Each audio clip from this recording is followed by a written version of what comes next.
Bismillahirrahmanirrahim. Assalamualaikum warahmatullahi wabarakatuh.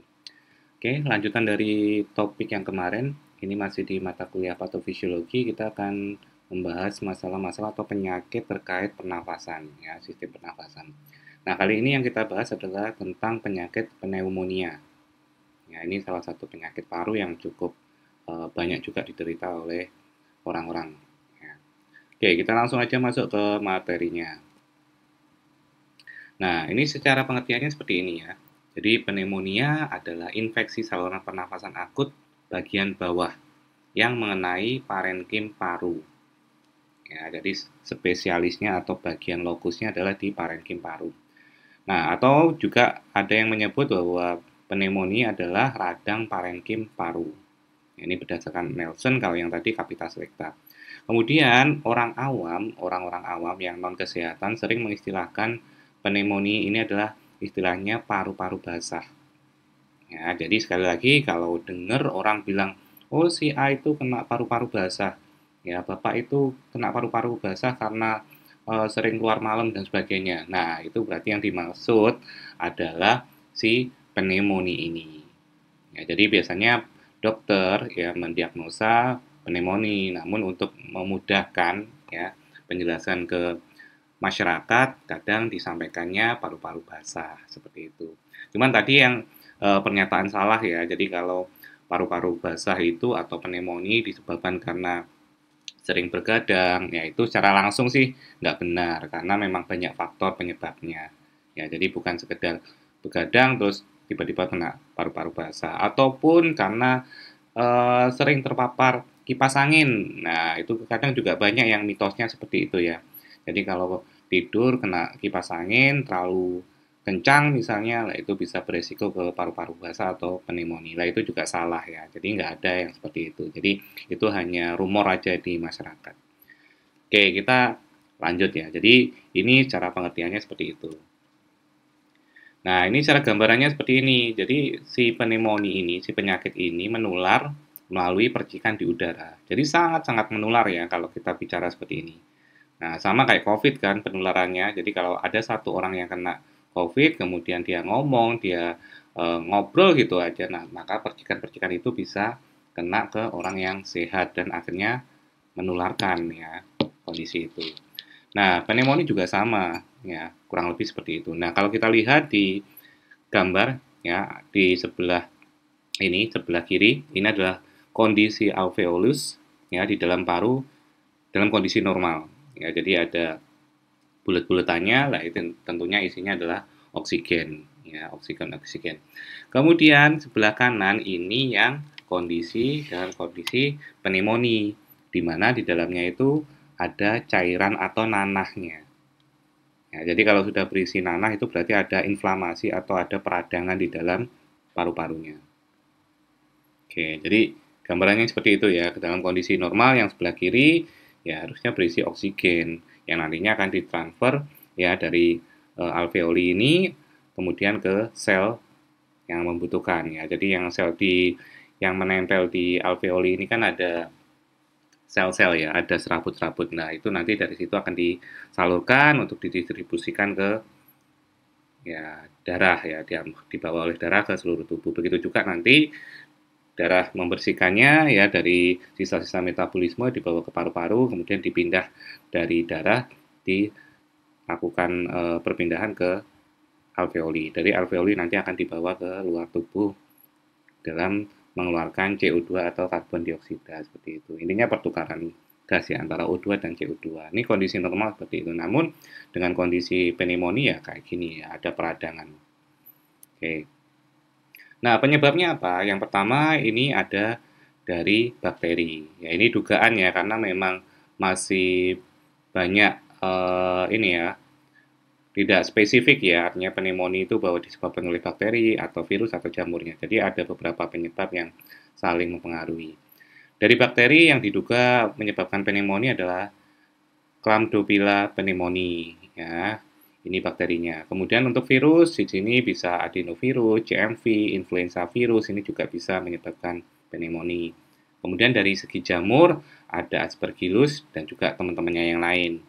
Kemudian dari aspirasi, aspirasi itu tertelan, ya. Jadi bisa terjadi pneumonia disebabkan oleh satu cairan amnion. Amnion itu ketuban.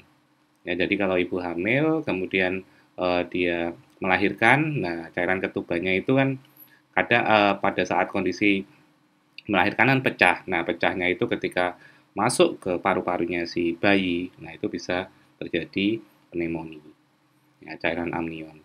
Kemudian makanan ya macam-macam ya bentuknya. Bahkan kayak kemarin banyak ada beberapa kasus ya. Jadi yang baru kemarin saya baca ada anak kecil ya mungkin usia balita, dia tiba-tiba sesak ya, kemudian untungnya orang tuanya segera sigap membawanya ke rumah sakit atau pelayanan terdekat, kemudian dilakukan ronsen karena memang keluhannya sesak dan dilihat ternyata ada satu butir kacang ya, kacang yang masuk di eh, saluran pernafasan, khususnya di bronkus ya, percabangan antara paru-paru kanan dan kiri. Ya, untungnya kacangnya itu ya relatif masih intinya nggak menutup eh, bronkus tadi ya, jadi masih di tengah-tengah sehingga masih ada celah untuk bernafas. Ya, namun ya pada saat itu akhirnya dioperasi untuk mengeluarkan kacang tadi. Nah, ini juga menjadi perhatian bersama kalau ada tetangga, keluarga yang masih kecil ya, khususnya usia 1 sampai 2 tahun ya, yang masih balita lah. Ya, jadi harus dijauhkan dari benda-benda kecil yang tentunya ini bisa membahayakan, ya, karena tidak tahu kan dia makanan atau enggak, ya dia bisa ambil kemudian dia makan. Nah, ini yang berbahaya. Jangan sampai seperti itu. Jadi ini menjadi salah satu penyebab juga. Kemudian cairan lambung, nah ini terjadi misalnya pada balita atau pada anak-anak dia muntah. Nah, ketika muntah itu kan berarti cairan lambungnya kan juga ikut keluar ya dari dalam perut menuju ke atas ke mulut. Nah, ketika menuju ke mulut kan nggak semuanya mungkin akan keluar ya. Artinya beberapa mungkin bisa masuk ke saluran pernafasan sehingga ya tadi bisa masuk ke paru-paru kemudian menyebabkan peradangan atau pneumonia. Ya, kemudian benda asing bisa benda-benda yang mungkin besi, mungkin macam-macam ya. Apalagi kalau cewek sering kemarin kejadian juga pakai jarum pentul ya kan, sering mungkin berhijab ya sambil pasang hijab, jarum pentulnya apa ya ditaruh di mulut.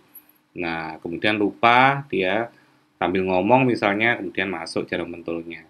Ya, ataupun yang lainnya. Artinya ini juga bisa menjadi penyebab. Kenapa kok jadi penyebab ya? Kalau pada saat itu langsung dikeluarkan sih ya, ya bisa nggak sampai berdampak ke pneumonia ya. Namun kalau tidak sadar ya, karena tadi misalnya jarum pentul kecil, ya kebetulan misalnya nggak melukai pada area tenggorokan, terus kemudian dia mengendap di paru-paru, nah bahayanya kan kalau karena itu bentuknya itu logam kan bisa terjadi korosi, ya bisa akhirnya malah menimbulkan inflamasi atau peradangan dan bisa ke yang lebih serius lagi seperti itu. Oke, jadi ini beberapa penyebab atau etiologi yang bisa mengarah ke terjadinya pneumonia. Oke, kemudian di patogenesis atau prosesnya, intinya adalah ya tadi baik itu virus, bakteri, kemudian jamur dan sebagainya tadi ya masuk ke dalam paru-paru. Kemudian terjadi inflamasi atau peradangan pada jaringan paru. Intinya seperti itu. Baik itu terhisap dalam artian dalam satu komunitas ada yang sakit satu, kemudian dia tadi bicara atau mungkin ketawa di dalam satu ruangan, kemudian percikannya itu bisa menularkan ke orang lain.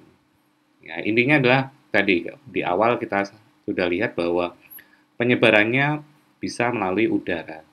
Ya, artinya pada orang yang mengalami pneumonia ini, ya kemudian dia batuk, dia mungkin ngobrol, ketawa dan sebagainya, percikannya itu bisa terbang kemudian terhirup oleh orang yang sehat. Kemudian ya dalam kondisi yang tidak baik atau tidak fit kondisinya ini bisa membuat si orang yang sehat tadi tertular pneumonia ini. Oke. Kemudian gejalanya apa? Ya, yang jelas pasti sesak nafas. Karena kita lihat tadi yang harusnya berisi O2 atau oksigen, namun ini berisi cairan atau nanah, ya, peradangan tadi. Sehingga jelas yang dirasakan sesak. Kemudian batuk berdahak, ya ini juga sesak dan batuk berdahak itu sepaket. Ya, rata-rata pada penyakit paru itu ya pasti ada sesaknya, ada batuk berdahaknya karena respon peradangan tadi. Kemudian demam, nyeri dada ya karena tadi sesaknya itu kan akhirnya menyebabkan nyeri, mual dan muntah. Nah, ini gejala-gejala yang dirasakan pada orang pneumonia. Sepertinya kalau kita lihat sesak napas, batuk berdahak ini masih umum ya, artinya bisa ke penyakit-penyakit lain pun juga kurang lebih gejalanya sama. Sehingga pada orang kalau sudah ditemukan sesak nafas, kemudian batuk berdahak misalnya dalam jangka 3 hari kok nggak sembuh, misalnya dalam pengobatan ringan di rumah ya, sebaiknya ke pelayanan kesehatan untuk dicek ya, untuk mendapatkan data yang lebih komplit apakah memang ada gejala ke pneumonia atau hanya batuk biasa. Oke, kemudian faktor resikonya adalah pada bayi serta anak-anak berusia di bawah 2 tahun khususnya ya. Kenapa ya tadi 2 tahun itu kan ya masih belum paham mana makanan, mana mainan misalnya. Nah, sehingga sangat beresiko. Apalagi tadi asal pada usia-usia ini kan ya memang usia apa ya, penasarannya sangat tinggi ya, sehingga kalau ada benda-benda mungkin kecil dan sebagainya, dia akan coba untuk pegang, dia coba untuk mungkin jilat dan sebagainya. Nah, ini sangat beresiko tertelan seperti tadi aspirasi tadi ya. Kemudian lansia di atas 65 tahun. Ya, satu karena ya lansia 65 tahun itu secara fungsi tubuh juga sudah melemah sehingga ya kemampuan untuk mengenali ya, misalnya tadi ya kita bicara aspirasi, aspirasi atau tetelan itu ya jauh-jauh dibanding orang yang masih kondisi sehat. Ya, artinya lidahnya, kemudian bibirnya, apalagi giginya sudah banyak yang copot, sehingga ketika makan sesuatu, misalnya di situ ada katakanlah benda ya, benda misalnya ada staples atau ya, atau mungkin apa ya, benda-benda logam lah. Nah, dia nggak bisa mengenali ya, sehingga ya langsung telan aja lah, ini yang berbahaya. Belum lagi dengan kondisinya yang tadi secara fungsi tubuh juga sudah menurun, sehingga sangat beresiko hal-hal yang seperti ini bisa terjadi pada lansia. Kemudian perokok, ya, yang jelas perokok itu kan ya membuat paru-parunya makin melemah ya, kemampuannya melemah. Ditambah lagi dengan merokok ya tadi terus ada kondisi virus masuk atau bakteri masuk, otomatis jauh lebih besar ya potensi untuk terjadi pneumonia. Ya, jadi sudah lemah gara-gara rokok ditambah ada bakteri tadi ya udah jauh lebih cepat ya potensi untuk terjadinya pneumonia. Kemudian orang dengan HIV/AIDS ya ini terjadi ya tentu karena melemahnya sistem imun tubuh sehingga berbagai penyakit ya salah satunya pneumonia ini bakteri virus ya akan lebih mudah untuk melemahkan tubuhnya. Oke, nah laboratoriumnya apa? Pengecekannya satu ronsen torak. Ya tadi kan karena keluhannya adalah di paru-paru ya lokus dari pneumonia ini ya ronsen torak. Kemudian pulse oximetry ya untuk melihat saturasi oksigen. Nah, ini dilihat. Jadi kalau saturasi oksigennya di atas 95 ini masih dikatakan baik ya. Namun kalau 95 ke bawah, ya ini perlu diperhatikan. Apalagi kalau 90 ke bawah, nah ini tentu sudah harus ke pelayanan kesehatan ya untuk memastikan ada masalah apa di paru-parunya. Ya, jadi kayak COVID kemarin kan ini salah satu alat yang luar biasa ya naik daunnya. Jadi bahkan harganya yang biasanya mungkin di harga di bawah 100 bisa sampai berkali-kali lipat harganya. Ya karena memang tingginya kebutuhan. Ya, ya tadi kalau untuk melihat saturasi oksigennya kalau paru-parunya sudah parah ya karena COVID ya biasanya di bawah 95 apalagi kalau sudah 90 ke bawah ini harus segera dirawat mendapat perawatan. Oke, kemudian tes darah dan tes urin untuk memastikan apakah ada peradangan ya pada bagian paru-parunya ataupun pada organ-organ yang lain karena ya virus ataupun bakteri ini kan bisa menyebar ke bagian yang lain. Kemudian emphysema. Nah, komplikasinya salah satunya emphysema. Emphysema itu adalah eh, peradangan pada selaput paru-paru. Ya, jadi selaput paru-paru itu kan ada yang namanya pleura, yaitu batas paru-paru dengan dada. Ya, jadi batasnya adalah ada selaputnya pleura. Nah, karena tadi di paru-paru terjadi peradangan, peradangannya ini bisa merambat sampai ke pleura atau lapisan paru-paru. Ya, otomatis yang akan lebih parah kan. Jadi area yang terpapar itu jauh lebih lebar, lebih luas seperti itu. Kemudian meningitis. Meningitis itu adalah peradangan pada selaput otak. Nah, kenapa kok peradangan di otak ya? Karena tadi bakteri atau penyebabnya tadi bisa sampai terbawa oleh darah menuju ke otak. Nah, ini sekedar info juga ya. Jadi mungkin kalian juga sering dengar ya, kenapa sih di Arab Saudi itu kalau eh, orang Muslim itu mau haji atau umroh itu wajib untuk disuntik ya, divaksin, salah satunya adalah vaksin meningitis. Ya, meskipun ada vaksin-vaksin yang lain ya, vaksin polio dan sebagainya juga sama mendapatkan suatu yang wajib. Nah, salah satu alasannya adalah yang pertama bahwa di negara Arab Saudi itu salah satu endemik terjadinya penyakit meningitis. Ya, jadi memang endemiknya di sana sehingga masyarakat khususnya di Indonesia diwajibkan sebelum berangkat itu di 1 atau 2 minggu sebelumnya dilakukan vaksin meningitis. Ya, itu yang pertama. Kemudian yang kedua bahwa di sana itu kan ya Muslim untuk menjalankan ibadah umroh ataupun haji ya, di mana yang datang itu dari berbagai negara. Nah, akhirnya apa? Ya dari berbagai negara itu kan ada negara yang berpotensi atau memang negaranya itu menjadi menjadi negara yang endemik ya pada kasus meningitis ini. Ya misalnya di Afrika, Senegal, terus Ethiopia. Nah, itu kan negara-negara yang memang endemik juga. Nah, sehingga sangat memungkinkan terjadi penularan dari orang-orang yang tadi yang misalnya dia punya keluhan misalnya pneumonia ataupun masalah lain sehingga bisa menularkan ya yang sehat. Jadi dua alasan ini ya kenapa wajib untuk vaksin meningitis ya karena memang negaranya endemik di sana. Kemudian yang kedua ya tempat berkumpulnya banyak bahkan jutaan orang di satu tempat ya. Sehingga tadi kalau ada dari beberapa negara yang memang endemik lainnya itu bisa menyebarkan ke yang lain. Oke. Kemudian perikarditis yaitu peri itu kan bagian selaput luar dari jantung. Ya, sama kayak meningitis artinya ya kondisi di paru-paru tadi bisa menyebar kondisinya sampai ke jantung. Kemudian osteomelitis ya ini pada tulang ya. Jadi peradangan pada tulang ya tentunya bisa merembet kemana-mana ya. Jadi gangguan pada tulang. Oke, jadi komplikasinya sangat luar biasa ya. Berasal dari paru-paru namun tadi terbawa oleh darah bisa ke bagian-bagian yang lain. Nah, ini komplikasinya pada beberapa tempat ini khususnya. Kemudian apa yang dilakukan di pengobatan di rumah sakit pada kasus pneumonia ini? Yang pertama adalah pemberian oksigen karena tadi keluhan atau gejala utamanya adalah sesak nafas ya. Diberikan 1 sampai 2 liter per menit.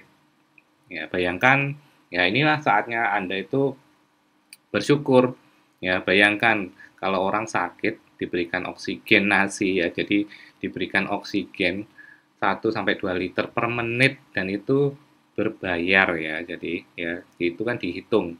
Jadi berapa banyak nanti selama dirawat itu menggunakan ya oksigen itu. Nah, sedangkan kalian saat ini ketika Anda sehat, Anda kan bebas gratis menghirup oksigen ya. Nah, ini jadikan apa ya? Muhasabah artinya ya jadikan ini tempat kalian tuh untuk bersyukur ya. Ya bersyukur bahwa dalam kondisi sehat Anda bisa menghirup udara dengan bebas ya. Sementara orang-orang yang saat ini sakit di rumah sakit itu salah satunya misalnya kena pneumonia ini hanya untuk menghirup oksigen aja ya. Agar oksigen yang masuk ke dalam tubuhnya dia harus berbayar dan itu pun jika tentu nggak enak ya karena dia harus dalam kondisi berbaring dipasang alat untuk mendapatkan oksigen yang memang dibutuhkan oleh tubuhnya. Oke.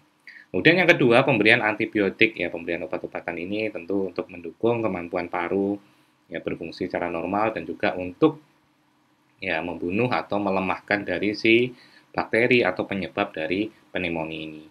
Kemudian rehabilitasi paru, jadi memang ada proses rehabnya. Jadi begitu selesai pengobatan ya enggak langsung berfungsi secara normal, namun ada tahapan-tahapan agar kemampuan parunya dalam bernafas ya inspirasi-aspirasinya bisa kembali seperti semula lagi. Oke. Oke, jadi kurang lebih seperti itu ya penjelasan terkait penyakit pneumonia. Mudah-mudahan bisa dipahami dan mudah-mudahan bisa menjadi tambahan informasi manfaat bagi kalian semua. Oke, terima kasih. Wassalamualaikum warahmatullahi wabarakatuh.